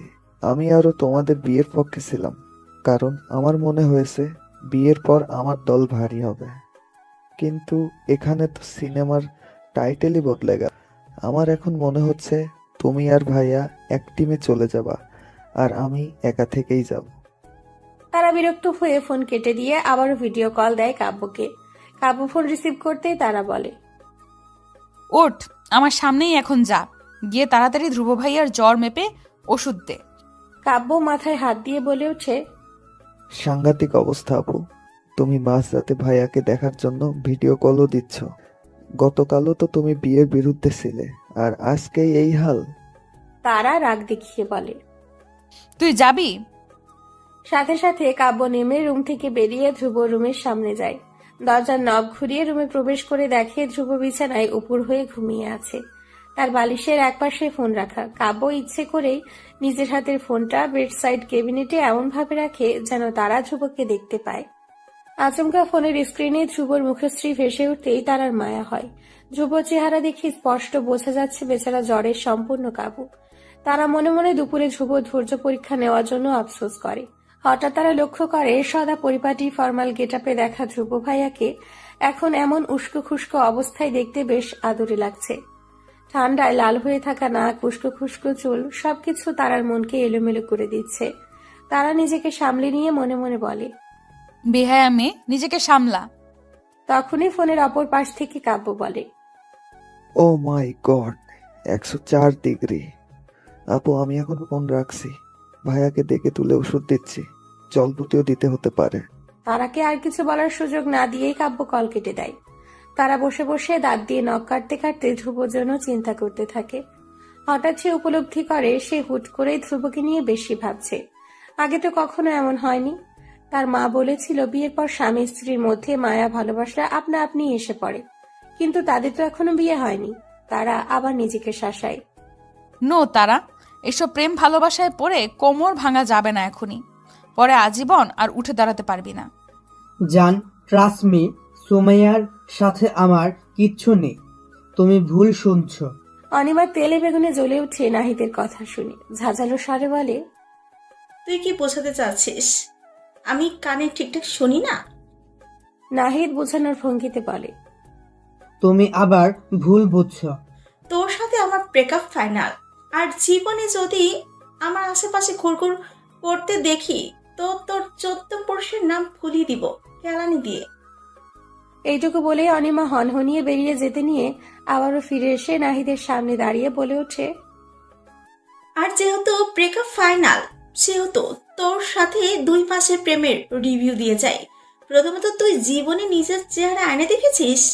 প্রেমে পড়লে মানুষ অন্ধ হয়ে যায়, তাই এতদিন আমি খেয়াল করিনি, কিন্তু এখন তোর চেহারা দেখলেই মনে হয় পুরো বানরের দিকে তাকিয়ে আছে। তোর সাথে সুমাইয়াকে ভালো মানায়। You deserve her. এটুকু বলেই নাহিদকে কিছু বলার সুযোগ না দিয়েই অনিমা রেস্টুরেন্ট থেকে বেরিয়ে পড়ে। শুভ বিছানায় হেলান দিয়ে বসে বসে ল্যাপটপে কাজ করছে। শরীর খারাপ থাকায় সে আজ আর অফিসে যায়নি, তাই বাসায় বসেই ল্যাপটপে কাজ করছে। তারা তার সামনে বসে তার দিকেই তাকিয়ে আছে বেশ অনেকক্ষণ ধরে, কিন্তু সেদিকে ধ্রুবর কোনো হেলদোল নেই, সে নিজের কাজে মগ্ন। তারা কাব্যের সাথে দেখা করতে আসার বাহানা দিয়ে ধ্রুবকে দেখতে এসেছে সেটা সরাসরি বলতে তার লজ্জা করছিল। আচমকা ধ্রুব ল্যাপটপের স্ক্রিন থেকে চোখ তুলে তারার দিকে তাকায়, সাথে সাথে তারা অপ্রস্তুত হয়ে দৃষ্টি সরিয়ে ফেলে। ধ্রুব প্রশ্ন করে, কাল রাতে আমি তোকে কল দিয়ে কি বলেছিলাম? ধ্রুবর প্রশ্ন শুনে তারা চোখ ঘুরিয়ে তাকায়, মনে মনে ভাবে তার মানে ধ্রুব ভাই আর মনে নেই কাল রাতের ঘটনা। তারা বলে, কি জানি, আমার তো মনে নেই, আমি তখন ঘুমের মাঝে ছিলাম। ধ্রুব বেরস মুখে ও আচ্ছা বলে কাজে মনোযোগ দেয়। আবার নীরবতা। তারা রাগ লাগছে, এই লোকের সাথে সারা জীবন পার করবে কিভাবে সে? গত 45 মিনিট ধরে তারা এই রুমে বসে আছে, আর ধ্রুব গুনে গুনে তার সাথে কেবল 5টা বাক্য বিনিময় করেছে। চুপচাপ থাকতে তার হাঁসফাঁস লাগছে। সে হঠাৎ কিছু একটা মনে করে বলে ওঠে, ও হ্যাঁ, আমার তোমাকে আরেকটা গুরুত্বপূর্ণ শর্ত বলার ছিল। ধ্রুব ল্যাপটপের স্ক্রিন থেকে চোখ না তুলেই প্রশ্ন করে, কি শর্ত? তারা অকপটে বলে, বিয়ের পর আমাকে পড়াশোনা করার জন্য ধমকাধমকি করতে পারবে না কাব্যর মতো। আমি কিন্তু কাব্য না, মনে রেখো। ধ্রুব আবারও ল্যাপটপ বন্ধ করে রেখে শান্ত দৃষ্টি মেলে তারার দিকে তাকায়, তারপর প্রশ্ন করে, তাহলে কে তুই? সাথে সাথে তারার মনে পড়ে যায় গতরাতে ধ্রুবর বলা, আমার বউ তুই হবি, ডাক্তার না। তারার গাল লাল হয়ে যায় লজ্জায়। তৎক্ষণাৎ সে বিনা বাক্য ব্যয়ে রুম থেকে বেরিয়ে যায়। ধ্রুব তারা যাওয়ার পানে তাকিয়ে রয় কিছুক্ষণ, তারপর নিজের ফোন হাতে নিয়ে কল রেকর্ড থেকে গতরাতে তারার সাথে তার কথোপকথন শুনে নেয়। রেকর্ডিং শুনতে শুনতে তার মনে পড়ে যায় সকালে স্কুলে যাওয়ার আগে কাব্যের বলা কথা। মাঝরাতে তোমার হবু বউ আমাকে কল করে তোমার সেবায় নিয়োজিত করেছে কালকে। ভাইয়া, এসব কিন্তু ঠিক না। তুমি তাড়াতাড়ি আপুকে বিয়ে করে ভাবি বানিয়ে নিয়ে আসো, না হলে আপু এভাবেই আমার ঘুমের 40 বানিয়ে দিবে প্রতি রাতে। ধ্রুব রুম থেকে বের হয়েই তারা কাজ আছে বলে খালামণির থেকে বিদায় নিয়ে বেরিয়ে পড়ে। বাসার গেট পেরিয়ে বের হয়ে গাড়িতে ওঠার আগ মুহূর্তে তার ফোনে একটা মেসেজ আসে। সে মেসেজ ওপেন করে দেখে সেখানে লেখা, আমি তোকে বিয়ে করতে যাচ্ছি। It's not a business deal. আর বিয়ে কখনো এগ্রিমেন্ট কিংবা শর্ত দিয়ে চলে না, তাই ইয়োর কন্ডিশন ইজ রিজেক্টেড। মেসেজটা পড়তেই তারা চোখ আপনা আপনি চলে যায় ধ্রুবর বারান্দার দিকে। সেদিকে তাকাতেই সে দেখতে পায় ধ্রুব বারান্দায় দাঁড়িয়ে তার দিকেই তাকিয়ে কফির মগে চুমুক দিচ্ছে। তারার সাথে সাথে দৃষ্টি ফিরিয়ে নেয়। এই লোকের দিকে বেশিক্ষণ তাকিয়ে থাকার রিস্ক সে নিতে চায় না। কখন ব্রেক ফেল করে ঠুস করে প্রেমে পড়ে যায় বলা যায় না। আশরাফ নিবাসে আজ রমরমা পরিবেশ। ধ্রুব ও তারার বাগদান উপলক্ষে দুই পরিবারের সকলে একত্রিত হয়েছেন। মিসেস ফারিয়া ঘুরে ফিরে রান্নাবান্না তদারকি করে বেড়াচ্ছেন। মিসেস সালেহাও তাকে সঙ্গ দিচ্ছেন। ইমরান সাহেবও ঘুরে সকল কাজ একবার দেখে নিচ্ছেন। একমাত্র মেয়ের বিয়ের অনুষ্ঠানের সূচনা লগ্নের খুশি তার চোখে মুখে প্রকাশ পাচ্ছে। দরজায় নখের শব্দ পেতেই অনিমা প্রশ্ন করে, কে? আমি কাব্য। নিশে সবাই তারা আপুর জন্য ওয়েট করছে। ভাইয়াও এসে পড়ে। তোমাদের আর কতক্ষণ লাগবে রেডি হতে? আসছি আমরা। বলেই অনিমা তারার কাছে এগিয়ে যায়। এক জোড়া কানের দুল তারার হাতে দিয়ে সে বলে ওঠে, তোর সাইয়া ওর নিচে এসে পড়েছে, তাড়াতাড়ি চল। বেচারা যদি আবার অপেক্ষা সইতে না পেরে নিজেই একটু পর এসে দরজা নক করা শুরু করে দেয়। তারা কানে দুলের হুক লাগাতে লাগাতে সামান্য হেসে বলে ওঠে, অপেক্ষা করুক, অপেক্ষা করতে দোষের কিছু নেই। তারাদের বাসা লিভিং রুম শহর সম্পূর্ণ ঘর বিভিন্ন ফুল দিয়ে সাজানো হয়েছে। বাগদান হওয়ায় ধ্রুব এবং তারা দুজনেই ঘরোয়া আয়োজনেই যাচ্ছিল। তাই খুব সীমিত সংখ্যক মানুষ নিয়েই বাগদানের আয়োজন করেছেন ইমরান সাহেব। লিভিং রুমে সকলেই তারার অপেক্ষায় বসে আছে। ধ্রুব ফর্মাল গেট আপে বসে ফোন চালাচ্ছিল। তখনই কাব্য দৌড়ে নিচে এসে বলে, আপু আসছে। লিভিং রুমে উপস্থিত সকলেই উঠে দাঁড়ায়। ধ্রুব নিজের হাতের ফোন পকেটে রেখে উঠে দাঁড়ায়। তখনই অনিমা তারাকে নিয়ে লিভিং রুমে প্রবেশ করে। হালকা গোলাপি রঙের জামদানি শাড়ি পরে চুল লুজ কার্ল করে ছেড়ে রেখেছে তারা। অনিমা তারাকে ধ্রুবর পাশে এনে দাঁড় করিয়ে দেওয়ায় একটু পরে ধ্রুব ফিসফিসিয়ে বলে ওঠে, সুন্দর লাগছে তোকে, বাই দ্য ওয়ে। তারা আর চোখে ধ্রুবর দিকে তাকায়। ধ্রুবর সামনে তাকিয়ে আছে হাসি মুখে। তারা সামান্য লজ্জা পায়। ধ্রুবর থেকে নিজের দৃষ্টি সরিয়ে নিয়ে সেও একই সুরে বলে, তোমাকে খারাপ লাগছে না? বাম হাতের অনামিক আঙ্গুলের হীরার আংটিটার দিকে তাকিয়ে আছে তারা। নীল রঙের পাথরটি অনেকটা তারা আকৃতির মতো দেখতে। ধ্রুব নিজে অর্ডার দিয়ে বানিয়েছে এটা। সত্যি বলতে তারারও বেশ পছন্দ হয়েছে। এজন্যই একটু পর পর নিজের হাতের দিকে তাকিয়ে এটা দেখছে। বিয়ের তারিখ 2 সপ্তাহ পরে ঠিক করা হয়েছে। এত তাড়াতাড়ি ডেট ফিক্সড করার অন্যতম কারণ হচ্ছে সামনের মাসে ধ্রুব একটা বিজনেস ট্রিপে দেশের বাইরে যেতে হবে। তার আগে বিয়ের কাজ সম্পন্ন করতে চান 2 পরিবারের বড়রা। তারার ভাবনার মধ্যেই তার ফোনে কল আসে। সে তাকিয়ে দেখে কাব্য কল করেছে। তার শোয়া থেকে উঠে বসে ফোন রিসিভ করতেই কাব্য বলে ওঠে, আপু আই ওয়ান্ট জাস্টিস। তারা ভ্রুকুচকে বলে, তোর আবার কি হয়েছে? কাব্য রাগী স্বরে বলে, জুলুম চলছে আমার উপর। তারা বিজ্ঞের মতো বলে, কে তোমার উপর জুলুম করেছে বৎস? আমাকে বলো, আমি এর বিহিত করছি। তোমার জামাই। তারা একই সুরে বলে, আমার জামাই? কে সেই জামাই? কাব্য এবার বিরক্ত হয়। যার সাথে আজ সন্ধ্যায় তোমার এঙ্গেজমেন্ট হয়েছে সেই জামাই। তারা হাসি চেপে রেখে প্রশ্ন করে, তা সে কি করেছে শুনি? আমি বলেছি আগামী 2 সপ্তাহ তোমাদের বিয়ে উপলক্ষে আমি স্কুল যাব না। ভাইয়া আমার দিকে এমন ভাবে তাকিয়েছে যেন চোখ দিয়ে গিলে খাবে আমাকে। তারা বলে, এখন এতে আমি কি করতে পারি? তুমিও তো কিছু একটা করতে পারো। আমি মুভি আর ড্রামাতে দেখেছি বিয়ের পর বড় বড় মাফিয়ারাও বইয়ের ইশারায় চলে। তাহলে তুমিও ভাইয়াকে নিজের ইশারায় চালিয়ে রাজি করিয়ে ফেলো প্লিজ। তারা মনে মনে বলে, নিজেই গত 2 দিন ধরে আমার ভাবনায় এসে আমাকে নাচাচ্ছে, আর আমি কি না তাকে নিজের ইচ্ছায় চালাবো? অপর পাশ থেকে কাব্য বলে ওঠে। আপু তারা এবার কিছুটা ভেবে বলে, আমি যা বলবো তা করলে আমি তোর 2 সপ্তাহের ছুটি মৌকুফ করব। কাব্য খুশি হয়ে বলে, তুমি যা বলবে তাই করব। তারা এবার বিছানা ছেড়ে নেমে হাঁটা শুরু করে। হাসি হাসি মুখে বলে, তোর ভাইয়ার মনে বউ নামক ভীতি প্রবেশ করাতে হবে। কাব্য মাথা চুলকে বলে, সেটা আবার কি জিনিস? সেটাও তোকে আমার শিখিয়ে দিতে হবে? সারাদিন এত মুভি ড্রামা দেখিস, সেখান থেকে কিছু শিখিসনি? এমন কিছু কর যাতে তোর ভাইয়ার মনে বউ নিয়ে ভয় জন্মায়। একবার আমাকে ভয় পাওয়া শুরু করলে পরে আপনা আপনি আমার ইশারায় চলবে। কাব্য এবার সব দাঁতগুলো বের করে হেসে বলে, বুঝতে পেরেছি। নো চিন্তা দুব, আমি এখন কি করি শুধু দেখো। নিজের রুমে সোফায় বসে কিছু ফাইল দেখছিল ধ্রুব। তখনই রুমের দরজায় নক করে ভেতরে প্রবেশ করে কাব্য। কাব্যকে দেখে ধ্রুব বিরক্তির সুরে বলে ওঠে, আবারও কানের কাছে একই ধানাই পানাই গাইতে আসবি না কাব্য।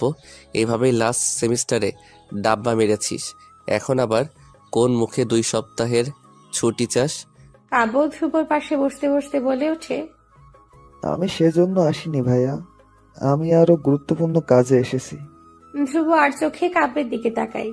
তারপর আবার ফাইলে মনোযোগ দিয়ে বিদ্রুপের সুরে বলে ওঠে, তোর ডিকশনারিতে আবার গুরুত্বপূর্ণ নামক শব্দ কবে থেকে যোগ হলো? কাব্য খুবই সিরিয়াস মুখ করে বলে, আমি মোটেও ফান করতে আসিনি ভাইয়া। I am so serious right now. Dhruv এবার হাতের ফাইল রেখে কাব্যের দিকে তাকায়, বলে, আচ্ছা, কি বলতে এসেছিস বল। কাব্য মুখের ভঙ্গি পূর্বের তুলনায় আরো সিরিয়াস করে বলে, দেখো, তোমার সাথে আমি যতই দুষ্টামি করি না কেন, দিন শেষে তুমি আমার ভাই। আমি তোমাকে নিয়ে চিন্তা করি। ধ্রুব এবার কিছুটা ভ্রু উঁচু করে তাকায়, সন্দিহান গলায় বলে, যা বলতে চাস সোজা সাপটা বল। কাব্য বলে, আমি একটু আগে একটা ড্রামা দেখছিলাম যেখানে নায়ক অনেক বড় মাফিয়া, কিন্তু বিয়ের পর সে নায়িকা অর্থাৎ বউয়ের কথায় উঠে আর বসে, কারণ নায়িকার কথার অবাধ্য হলে তার খাবারে নায়িকা মরিচের গুঁড়ো মিশিয়ে দিত। কি ভয়ঙ্কর অবস্থা, বুঝতে পারছো? ধ্রুবর ভ্রুজোড়ার মাঝে ভাঁজ পড়ে। সে বলে, এসব আমাকে বলছিস কেন? কারণ ভাইয়া, 2 দিন পরে তোমারও বিয়ে। বিয়ের আগে সব ছেলেরা স্বাধীন, কিন্তু বিয়ের পর থেকেই তার শুধুমাত্র বউয়ের কথায় চলতে হয়। যেমন বাবা আর খালুকে দেখে নাও তুমি, ওনাদের কখনো দেখেছো তুমি নিজের বউয়ের কথার বাইরে চলতে? কারণ বউয়ের অবাধ্য হলেই স্বামীদের উপর নেমে আসে অত্যাচার। ধ্রুব বিরক্তির সুরে বলে, তুই এই মাঝরাতে ঘুম রেখে আমাকে বিয়ের এবিসিডি শিখাতে এসেছিস? কাব্য মাথা নেড়ে বলে, মোটেও না, আমি তো কেবল তোমাকে কিছু টিপস দিতে এসেছিলাম, কারণ এসব বিষয়ে তোমার থেকে কিছুটা হলেও আমার আইডিয়া বেশি। ধ্রুব রাগ দেখিয়ে বলে, খুব পেকে গিয়েছিস, থাপ্পড় খাওয়ার আগে আমার সামনে থেকে যা। কাব্য আর কিছু না বলে চলে যাওয়ার জন্য উঠে দাঁড়ায়। দরজার কাছাকাছি যেতে সে আবারও ফিরে এসে সিরিয়াস ভঙ্গিতে বলে, তুমি এখন যে সোফাতে বসে আছো, বিয়ের পর এটাও কিন্তু তোমার জন্য অভিশাপ হয়ে যেতে পারে। কারণ ওই ড্রামাতে আমি দেখেছি, নায়িকার অবাধ্য হওয়ার ফলস্বরূপ নায়িকা নায়ককে বিছানার শোয়ার জায়গা দেয় না। বেচারা নায়ক কোনো উপায় না পেয়ে পরে সোফায় ঘুমাতে হয় তার, আর সোফায় ঘুমানোর কারণে তার পিঠের হাড্ডিতেও সমস্যা হয়। বাকিটা তুমি ভালো বুঝো। এটুকু বলেই কাব্যর সাথে সাথে রুম থেকে চলে যায়। সোফায় বসে থাকা ধ্রুব চিন্তিত ভঙ্গিতে একবার সোফার দিকে তাকায়, একবার পাশে দেওয়ালের আয়নায় নিজের দিকে তাকায়। আনমনে বলে ওঠে, এমনও হয়। স্কুল থেকে বাসায় ফিরে মেন গেট দিয়ে ঢোকার সময় কাব্য দেখে ধ্রুবর রুমের সোফাটা দুজন মানুষ তুলে ট্রাকে করে নিয়ে যাচ্ছে। বিষয়টা দেখে কাব্য চোখ ছানা বড়া। সে দৌড়ে বাসার ভেতরে যায়। মিসেস আলেহার কাছে গিয়ে প্রশ্ন করে, মা, ভাইয়ার রুমের সোফা কোথায় নিয়ে যাচ্ছে? মিসেস আলেহা কাজে লোকেদের রান্নার কাজ বুঝিয়ে দেওয়ার মাঝেই কাব্যের প্রশ্নের উত্তর দেয়, তোর ভাইয়ার রুমের কিছু ফার্নিচার চেঞ্জ করবে, আর আজ সকালে নাকি সোফাতে কফি পড়ে গিয়েছে, তাই সেটাও বাদ দিয়ে দিচ্ছে ও। মিসেস আলেহার কথা শুনে কাব্য লম্বা করে ও বলে ওঠে। নিজের রুমে যেতে যেতে সে ভাবতে থাকে তার ওষুধ যে এত তাড়াতাড়ি কাজে দিবে সেটা সে কখনোই ভাবেনি। কাব্য রুমে গিয়েই ব্যাগ রেখে ফোন হাতে নেয় সবার আগে তারাকে কল করার জন্য। তারা সবেমাত্র ক্লাস থেকে বেরিয়েছে। ভার্সিটির মেন গেট দিয়ে বের হতেই দেখতে পায় রাস্তার অপর পাশে গাড়িতে পিঠ হেলান দিয়ে দাঁড়িয়ে আছে ধ্রুব। দুহাত বুকের কাছে ভাঁজ করে তারার দিকেই তাকিয়ে আছে সে। তারা রাস্তা পার হওয়ার জন্য পা বাড়াতে নিলে ধ্রুব ইশারা দেয় না এগোনোর জন্য। তারার সামনে এগোয়নি। ধ্রুব নিজেই রাস্তা পার করে তারার কাছে এসে দাঁড়ায়। তারা ক্লান্ত স্বরে বলে, খালামণি শুধু শুধু তোমাকে পাঠালো, জামাল ভাইয়ার সাথেই আমি চলে যেতে পারতাম। ধ্রুব তারার হাত ধরে সতর্ক চোখে রাস্তা পার হতে হতে বলে ওঠে, এখন থেকে তুই আমার দায়িত্ব। তোর খালামণি আমাকে না বললেও আমার ফিয়ন্সেকে আমি পিক করতে আসতাম। ধ্রুবর কথা শুনে মাঝ রাস্তায় তারা বিষম খায়। সেদিন রাতে সে ভেবেছিল ধ্রুব জ্বরের ঘরে আবল তাবল বকছে, কিন্তু না, এখন তো দেখছি সত্যি সত্যি ধ্রুবর ওপর বিয়ের ভূত ভর করেছে। কখনো বউ তো কখনো ফিয়ান্সে বলে তারাকে বিভ্রান্ত করে দিচ্ছে। এমন না যে তারার এই বিয়েতে মত নেই কিংবা সে খুশি নয়, কিন্তু এই নতুন সম্পর্কের পরিবর্তনের সাথে মানিয়ে নিতে তার কিছুটা সময় লাগবে। সেজন্যই সে হুটহাট ধ্রুবর সম্বোধনে অপ্রস্তুত হয়ে পড়ছে। রাস্তা পার হয়ে গাড়ির কাছে আসতে ধ্রুব তারার জন্য গাড়ির দরজা খুলে দেয়। তারা এক মুহূর্ত ধ্রুব দিকে তাকিয়ে গাড়ির ভেতরে উঠে বসে। ধ্রুব গাড়ির দরজা লাগানোর আগে বলে ওঠে, তুই 2 মিনিট বস, আমি আসছি। ধ্রুব যাওয়ার দিকে তাকিয়ে রয় তারা। তখনই তার ফোন বেজে ওঠে। তারা ফোন রিসিভ করতে অপর পাশ থেকে কাব্য চিল্লিয়ে বলে ওঠে। আপু, গেস হোয়াট হ্যাপেন্ড? তারা সাথে সাথে চোখ বন্ধ করে ফোন কানের থেকে দূরে সরিয়ে ধরে। তার মনে হচ্ছে এই বুঝি তার কানে পর্দা ফেটে গেল। তারা রাগে চিল্লিয়ে ওঠে। এই কাব্য, তোর কি প্ল্যান বলতো? ধ্রুব ভাইয়ার সাথে মিলে আমাকে প্যানিক অ্যাটাক দিয়ে মারার প্ল্যান নাকি তোর? কাব্য ব্যস্ত হয়ে বলে। সরি আপু, আমি তো সবসময় তোমার দলে। আসলে আমি খুব এক্সাইটেড হয়ে গিয়েছি। কি হয়েছে শুনলে তুমিও আমার মতোই চিল্লিয়ে উঠবে। কি এমন হয়েছে? তারা বিরক্তির সুরে বলে। মোটেও মজা করবি না। কাব্য তারাকে গত রাতের এবং আজকের সকল ঘটনা খুলে বলে। সব শুনে এবার তারা নিজে চিল্লিয়ে ওঠে। সে বলে, ধ্রুব ভাইয়া তার মানে সত্যিই ভয় পেয়েছে? ধ্রুবকে গাড়ির দিকে এগিয়ে আসতে দেখে তারা তাড়াহুড়ো করে ফোন রাখার আগে বলে ওঠে। তোর 2 সপ্তাহের ছুটি মৌকুফের ব্যবস্থা করছি আমি। ধ্রুব গাড়িতে বসে তারার দিকে পানির বোতল এগিয়ে দিয়ে বলে, পানি খেয়ে নে, ইউ লুক টায়ার্ড। তারা চুপচাপ পানির বোতল নিয়ে এক ঢোকে অর্ধেক বোতল পানি শেষ করে ফেলে। ধ্রুব গাড়ি স্টার্ট দেওয়ার জন্য স্টিয়ারিং এ হাত রাখতেই নিজের হাতের উপর একটি নরম হাতের স্পর্শ অনুভব করে। সে ঘাড় ঘুরিয়ে পাশে তাকাতেই দেখে তারা কোমল দৃষ্টিতে তার দিকেই তাকিয়ে আছে। ধ্রুব সামান্য হকচকিয়ে যায়। তারা কিছুটা আদুরে সুরে বলে ওঠে, একটা আবদার ছিল, প্লিজ না করো না। ধ্রুব মগ্ন হয়ে পড়ে তারার কথাই। সে শীতল স্বরে বলে ওঠে, তুই যা বলবি। আমাদের বিয়ে তো একবারই হবে, তাই না? সবারই ঠিকঠাক উপভোগ করা উচিত না? কাব্য যদি 2 সপ্তাহ ছুটি নেয়, বিশেষ কোনো ক্ষতি হবে? তুমি প্লিজ রাজি হয়ে যাও। বিয়ে শেষে তুমি ওকে পড়ার প্রেশার দিও, আমি কিচ্ছু বলবো না। ধ্রুব কিছুক্ষণ তাকিয়ে থাকে তারা দিকে অপলক। তারা আরেকটু আদুরে ভঙ্গিতে বলে ওঠে, প্লিজ না করো না। ধ্রুব মাথা নেড়ে বলে ওঠে। আচ্ছা। সাথে সাথে তারা একগাল হেসে বলে ওঠে, থ্যাংক ইউ সো মাচ। ধ্রুব কিছুক্ষণ তারার হাস্যোজ্জ্বল মুখ দেখে গাড়ি স্টার্ট দেওয়ায় মনোযোগ দেয়। এই হাসিটুকু দেখার ইচ্ছে হচ্ছিল হঠাৎ তাই আর তারাকে মানা করেনি সে।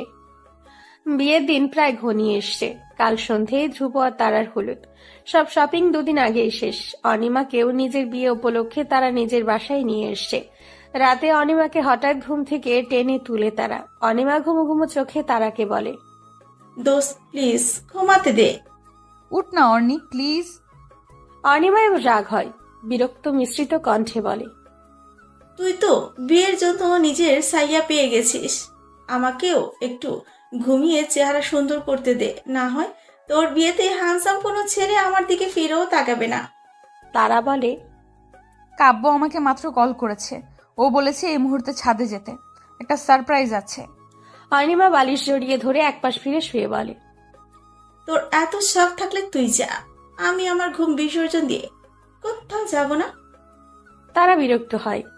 এই মেয়েকে টেনে তোলা যে অসাধ্য কাজ তা ওর বোঝা হয়ে গিয়েছে। একা ছাদে যেতেও ইচ্ছে হচ্ছে না ওর। মনে মনে রাগ হয় সে কাব্যের ওপর। এই ছেলে সব সময় একটা কিছু বলে কৌতূহল জাগিয়ে দিয়ে উধাও হয়ে যায়।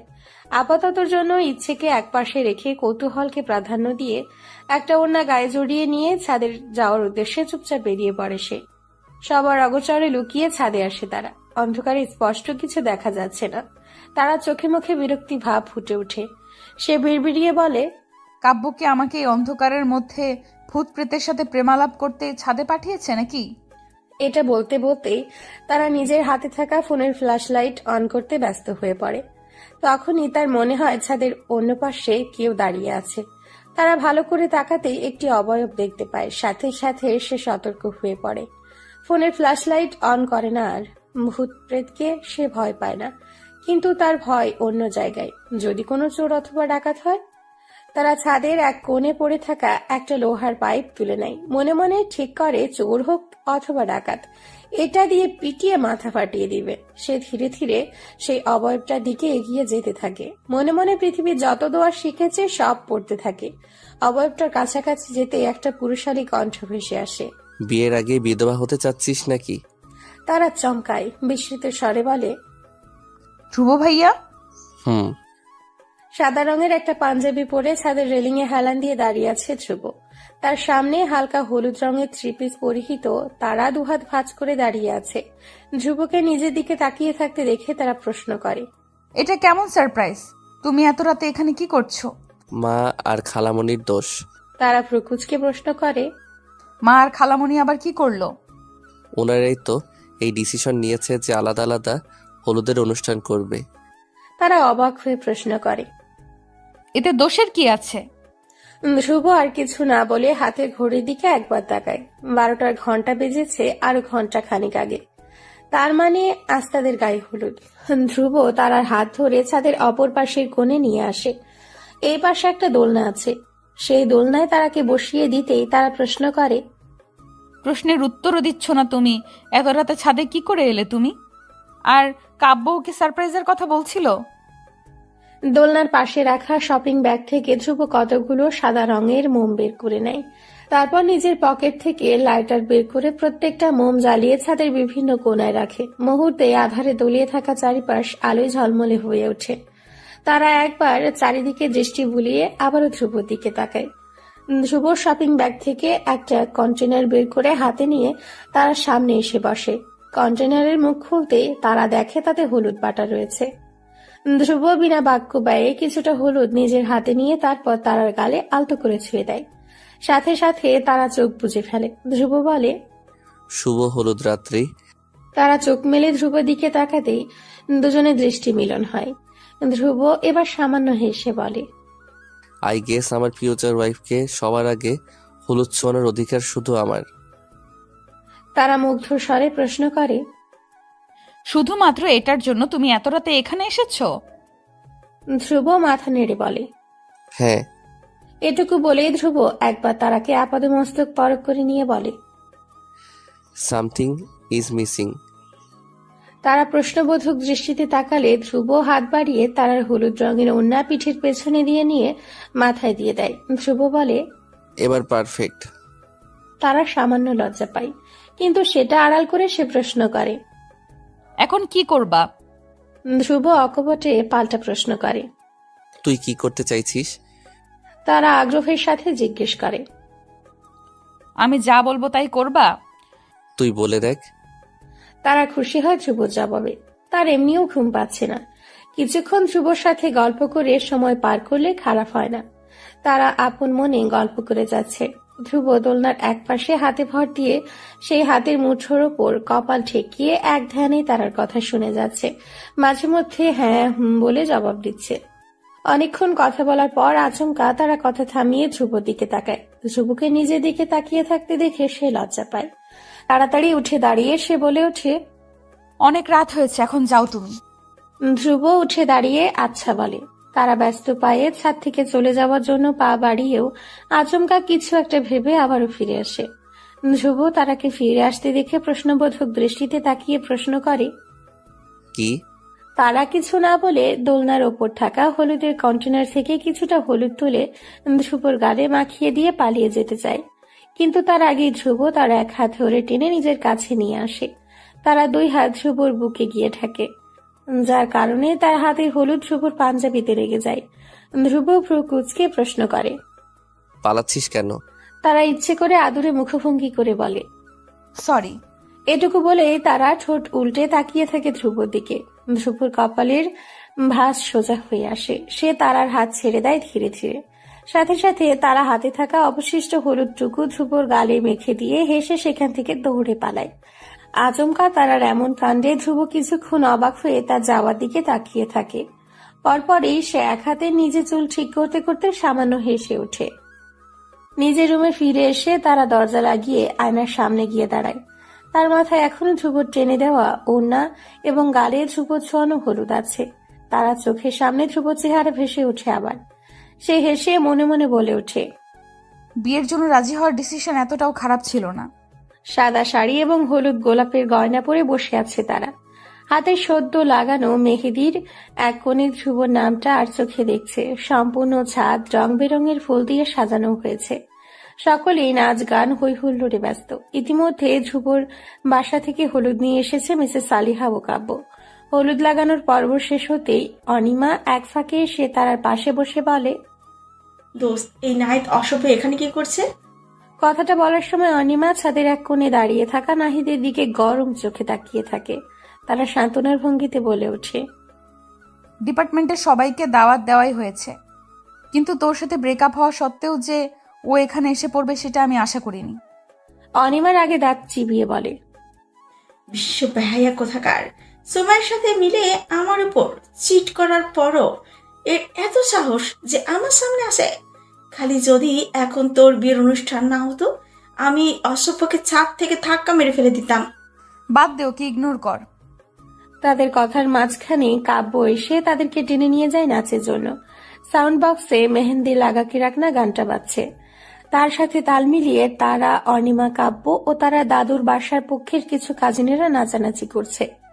নাচের মাঝখানে হঠাৎ অনিমা লক্ষ্য করে নাহিদও নাচছে তাদের সাথে, আর নাচতে নাচতে তার কাছাকাছি এসে দাঁড়িয়েছে। নাহিদকে দেখতে অনিমার মেজাজ গরম হয়ে যায়। সে সরে যেতে নিলেই নাহিদ তার এক হাত ধরে তাকে আটকে দিয়ে বলে ওঠে, অর্নি, প্লিজ আর একবার সুযোগ দাও। আই প্রমিস সুমাইয়া আশেপাশেও আমাকে দেখবে না। অনিমার রাগে এক পা দিয়ে নাহিদের পায়ের হাঁটু বরাবর লাথি মারে। সাথে সাথে নাহিদ আহ বলে ওঠে। সাউন্ড বক্সের গানের ভলিউমের জন্য আশেপাশের কেউ তা খেয়াল করে না। অনিমা বলে, এখন তো শুধু লাথি মেরেছি, আরেকবার মাছের মতো আমার আশেপাশে ফনফন করতে দেখলে মেরে চেহারার ভৌগোলিক মানচিত্র বদলে দিব। অনিমার সাথে সাথে সেখান থেকে চলে যায়। নাহিদ বিরক্তিতে মুখ দিয়ে চ জাতীয় শব্দ করে। অনিমা যে আর কোনোভাবেই তাকে সুযোগ দিবে না সেটা তার বোঝা হয়ে গিয়েছে। নাচের এক ফাঁকে আচমকা তারা চোখ যায় একটা টেবিলের ওপর থাকা কাব্যের ফোনের দিকে। ফোনের স্ক্রিন দিয়ে ধ্রুব তাকিয়ে আছে তার দিকে। তারা সাথে সাথে নাচ থামিয়ে দেয়। ধ্রুব কতক্ষণ ধরে এভাবে তাকিয়েছিল? প্রশ্নটা মনে উকি দিতেই তারা লজ্জায় সাথে সাথে অপর দিকে মুখ ফিরিয়ে ফেলে। আশেপাশে তাকিয়ে কাব্যকে ডেকে কাছে আনে। তারার প্রশ্ন শুনে কাব্য টেবিলের ওপর থাকা নিজের ফোনের দিকে তাকায়। ধ্রুব কল কেটে দিয়েছে ইতিমধ্যে। কাব্য ফোন কিছুটা আড়াল করে রেখেছিল যেন কারো নজরে না পড়ে, কিন্তু তারা কিভাবে দেখে ফেললো সে বুঝতে পারছে না। কাব্য হেসে মাথা চুলকে বলে, আমি তো ভাইয়াকে শুধু ডেকোরেশন দেখানোর জন্য কল দিয়েছিলাম। তারা চোখ রাঙিয়ে তাকাতেই কাব্য বলে, কাট, রাগ হচ্ছে কেন আপু? ডেকোরেশনের পাশাপাশি তোমাকে দেখে ফেললে তেমন বড় কোনো ক্ষতি হয়ে যাবে না। এটুকু বলেই কাব্য সেখানে থেকে পালায়। তারা দুহাত কোমরে রেখে বিড়বিড়িয়ে বলে, নিজের ভাইকে নিজের পেয়াদা বানানো হচ্ছে। স্টেজে বসে আছে ধ্রুব। আচমকা চারিদিকে লাইটের আলো নিভু নিভু হয়ে এলো। কেবল একজনের উপরে চলে গেল সম্পূর্ণ লাইটের ফোকাস। ধ্রুব সামনে তাকিয়ে দেখে লাল লেহেঙ্গা পরে বধূ বেশে তার দিকে এগিয়ে আসছে তারা। ধ্রুব মুগ্ধ চোখে সেদিকে তাকিয়ে থাকে। সে উঠে দাঁড়িয়ে এগিয়ে গিয়ে নিজের এক হাত বাড়িয়ে দেয় তারার দিকে। তারা হেসে তার বাড়িয়ে দেওয়া হাত সদরে গ্রহণ করে। কিছু মুহূর্তের ব্যবধানে কবুল বলে দুজনে জড়িয়ে যায় এক নতুন সম্পর্কে। স্টেজের এক কোণে দাঁড়িয়ে ধ্রুব এবং তারাকে দেখছিল অনিমা। স্টেজে মানুষের ভিড় বাড়ছে, তাই সে ধীরে ধীরে পিছিয়ে যেতে থাকে। আচমকা অসাবধানতা বশত স্টেজের বাহিরে সে পা দিয়ে ফেলে। পড়ে যাওয়ার ভয়ে সে চোখ বুজে ফেলে, কিন্তু যখন অনুভব করে সে পড়েনি তখন চোখ খুলে তাকায়। একজন পুরুষ তাকে ধরে রেখেছে। অনিমার সাথে সাথে সোজা হয়ে দাঁড়ায়। ভদ্রতার সহিত থ্যাংক ইউ বলে সে চলে যেতে নেয়। তখনই সেই পুরুষ তাকে ডেকে বলে ওঠে, এক্সকিউজ মি। অনিমা ফিরে তাকিয়ে বলে, জি। আমি নুহাস, তারার কাজিন। আপাতত সিএসসি নিয়ে পড়ছি। বেশ ভালো স্টুডেন্ট বলা যায়। ইনশাআল্লাহ খুব জলদি ভালো জবও পেয়ে যাব। আর আপনি? অনিমা ফ্রুকুচকে লোকটার কথা শুনে শেষের কথাটা শুনে সে এগিয়ে এসে সামনে দাঁড়ায়, বলে, আমি চুড়েল, তারার বেস্ট ফ্রেন্ড। আপাতত শেওড়া গাছে আমার বসবাস, আর মানুষের মাঝে চিবিয়ে খাওয়া আমার প্রিয় কাজ। কথাটুকু বলে অনিমা সেখান থেকে প্রস্থান করে। নুহাস বলে ওঠে, চুড়েল, শেওড়া গাছ, ইন্টারেস্টিং। ধ্রুব যখন নিজের রুমে প্রবেশ করে তখন রাত প্রায় 12টার উপর বাজে। এতক্ষণ তার বন্ধুরা মিলে তাকে আটকে রেখেছিল। রুমে ঢুকে দরজা লাগাতেই ধ্রুব দেখে তারা বিছানার উপর আরাম করে ঘুমোচ্ছে। এত রাতে মানুষের ঘুমানোটাই স্বাভাবিক। তার উপর আজকে সারাদিন তারার উপর দিয়ে কম ধাকর যায়নি, টায়ার্ড হওয়ারই কথা। কিন্তু ধ্রুবর চোখ কুচকায় সম্পূর্ণ বিছানায় তারা লেহেঙ্গা এবং ওড়না ছড়ানো দেখে। আরেকজন মানুষের বসা জায়গাটুকু পর্যন্ত নেই। ধ্রুব বিরক্ত হয়। এই মেয়ের কি কাপড় চেঞ্জ করে ঘুমানোর ধৈর্যটুকু নেই? ধ্রুব নিজেও খুব টায়ার্ড। সে এখন কোথায় ঘুমোবে? কাপড়টার কথায় সে নিজের রুমে সোফাও সরিয়ে ফেলেছে। আর উপায় না পেয়ে ধ্রুব তারাকে ডাকে। নয়নতারা, এই ওঠ। তারা একটু নড়ে চড়ে ওঠে, তারপর আরেক দিকে ফিরে আবার ঘুমিয়ে যায়। ধ্রুব ধৈর্য হারা হয় না, সে আবারও ডাকে। নয়নতারা, ওঠ না, আমিও টায়ার্ড। তারা ঘুম জড়ানো গলায় বলে ওঠে। অন্য রুমে যাও না ধ্রুব, ভাইয়া ডিস্টার্ব করবে না প্লিজ। ধ্রুব বলে ওঠে। ভাইয়া, অন্য রুম? এই তুই ভুলে গিয়েছিস একটু আগে আমাদের বিয়ে হয়েছে। কে তোর ভাইয়া? আর অন্য রুমে কেন যাব আমি? এটা সারা জীবন আমার রুম ছিল, আমি কোথাও যাব না। ধ্রুবর কথার বেগে এবার তারার ঘুম ভাঙে। সে চোখ মেলে ধ্রুবর দিকে তাকায়। আর মোড়া ভেঙে সে বিছানা থেকে নেমে দাঁড়ায়, তারপর বলে। সরি, ভাইয়া বলে ফেলেছি। ধ্রুব ভ্রু কুঁচকে প্রশ্ন করে। আপনি কাকে ডাকছিস? তারা আশেপাশে তাকিয়ে বলে।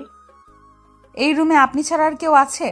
আর তাছাড়া এখন তো আপনাকে আর ভাইয়া ডাকতে পারবো না, আবার শুধু নাম ধরে ডাকতেও অদ্ভুত লাগবে আমার, তাই ব্যালেন্স করার জন্য এখন থেকে আপনি ডাকবো। ধ্রুব তারা যুক্তি পছন্দ হয় না, সে বলে। যেভাবে তুমি থেকে আপনিতে উঠেছিস সেভাবে আপনি থেকে এখন তুমিতে নেমে যা।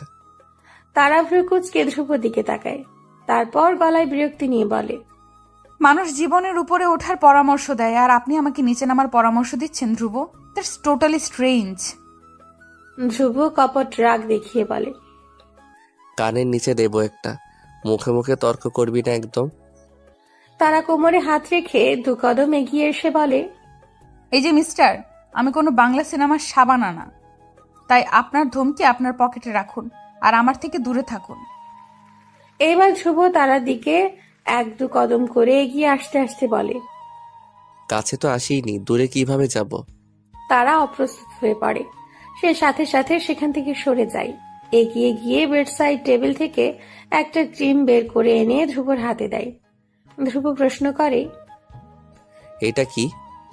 তারা বিছানায় বসে নিজের পা এগিয়ে দিয়ে বলে।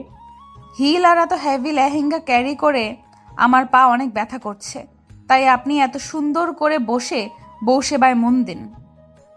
তারা ভেবেছিল এই কথায়ও ধ্রুব তার সাথে তর্ক করবে, কিন্তু তাকে অবাক করে দিয়ে ধ্রুব তার সামনে এসে বিছানায় বসে তার 2 পা নিজের কোলে নিয়ে চুপচাপ সেই ক্রিম ম্যাসাজ করে দিতে থাকে।